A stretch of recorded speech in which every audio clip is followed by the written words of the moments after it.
எஸ்பிபிலேருந்து வணக்கம். ஒருத்தவங்க வந்து விடோஸ், அவங்களுக்கு பார்த்தீங்கன்னா பையன் ஒன்று பொண்ணு ஒன்று, நல்லா தான் அவங்க மேரேஜ் லைஃப் நல்லா தான் போயிட்டு இருந்திருக்கு. திடீர்னு அவங்க வீட்டுக்காரர் தான் கீரையோ ஏதோ சம்திங் சாப்பிடலாம், திடீர்னு ஹார்ட் அட்டாக் வந்து அவருக்கு வந்துருச்சு. அவங்க அந்த அம்மா அது வீட்டுக்காரர் இருக்க வரைக்குமே அவங்க எந்த ஒரு வேலைக்குமே போனது கிடையாது. ஆனால் அவங்க படிச்சிருக்காங்க, படிச்சது ரொம்ப அதிகம், 12th வந்து முடிச்சிருக்காங்க. அவங்களுக்கு வயசு வந்து 26, வீட்டுக்காரர் இருக்கும்போது அவங்களுக்கு 21 வயசு. உங்களுக்கு பையன் ஒன்று பொண்ணு ஒன்று, 12th முடிச்சாங்க. அப்புறம் திடீர்னு வீட்டுக்காரர் இறந்துடுறாங்க. மாமியார் மட்டும் தான் இருக்காங்க வீட்டில். அப்புறம் வீட்டுக்காரர் இறந்தோன்னா அவங்களுக்கு எங்க வேலைக்கு போறது, என்ன பண்றது, ஏது பண்றதுன்னே தெரியல. சொல்லி பொட்டி கடை வைக்கிறாங்க. அந்த பொட்டி கடையிலையும் பார்த்தீங்கன்னா யாராவது வருவாங்க, பொருள் வாங்க வர்றவங்க கிட்டே பார்த்தீங்கன்னா ஜென்ஸ் வந்தாங்கன்னா இந்த அம்மா வந்து வீட்டில் மாமியாராக இருக்கவங்க கொஞ்சம் நைன் இருக்காங்க. அதனால அவங்களால லைஃபே ரன் பண்ணவே இல்லை. ரொம்ப ஸ்ட்ரகிள். எது பண்ணாலுமே இது குத்தம் அது குத்தம் அவங்க சொல்லிக்கிட்டே இருக்காங்க.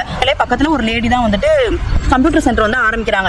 சரி, அவங்க மாமியார்ட்ட கேட்குறாங்க, அந்த மாதிரி லேடி தான் ஆரம்பிக்கிறாங்க, நான் போறேன்னு சொல்றாங்க. அப்போ கம்ப்யூட்டர் சென்டருக்கு அவங்க போறாங்க. போயிட்டு பார்த்தீங்கன்னா ஒரு 6 மாசம் வந்து அங்கே ஒர்க் பண்றாங்க. அந்த 6 மாசம் பார்த்தீங்கன்னா உங்களுக்கு 7 ரூபாய் சேலரி வாங்குறாங்க. ஒரு குடும்பத்துக்கு நம்ம வந்து நியூட்ரிஷன்ஸ் கிட் வந்து கொடுத்துட்டு இருக்கோம். அவங்க வீட்டில் வந்து பார்த்தீங்கன்னா பையன் ஒன்று பொண்ணு ஒன்று, அவங்க 2 பேத்துக்குமே நம்ம வந்து கிட் வந்து ப்ரொவைட் பண்ணிட்டு இருக்கோம். தேங்க்யூ.